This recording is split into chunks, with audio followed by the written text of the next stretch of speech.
So this is a test recording to show you what it sounds like if you do a podcast recording without a microphone.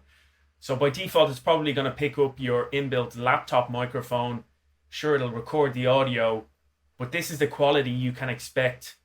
As you can hear now, it's just really echoey and noisy, and it's just poor. It's not nice to listen to, and you really shouldn't expect many people to listen for a long period when it's like this.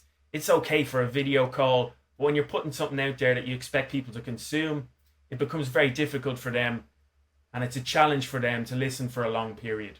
So this is definitely the easiest and most cost-effective solution, getting a headset microphone. Something like this will cost you about 25 to $30 or euros, and they're available on Amazon. This is one of the best I've found, and I can send you a link. And it's just going to make your podcast sound so much better. Listen to the difference. This microphone is right up close to me, so it follows me everywhere. Sure, there are better microphones available that will make the audio even better. Something like this is the Shure SM58, but there's a lot more variables. You probably need to get it on a stand. It's probably going to cost you 4 times as much, and you need to make sure it's really close to you all the time. So, not ideal for beginners or people who aren't used to recording audio or podcasts.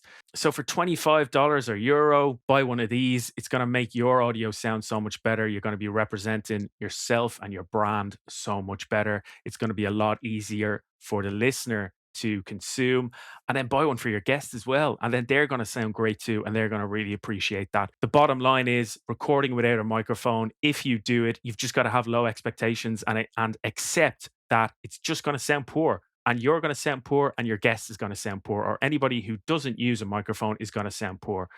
So, my recommendation is to get a headset mic at the very least, and you're going to sound clear and warm. The only other thing to be aware of when you're using a headset mic or an external microphone is to just make sure it's selected on the platform you're using. So I'm using Riverside.fm here. And as you can see, there's various options when it comes to your recording. You've got to select what is being recorded. You've got to select your microphone, and you've got to select your headphones. So these will double up as your headphones, which is great as well. So just make sure they're selected before you start your recording, and do the same with your guests. If you're unsure, just tap the microphone and make sure you're able to hear that tapping. And that way you will know that that's the microphone that's being picked up. Just because you plug them in, it doesn't mean they're automatically being selected. And it could be something else that is picking up the audio. So hopefully those tips will help you take your podcast to the next level.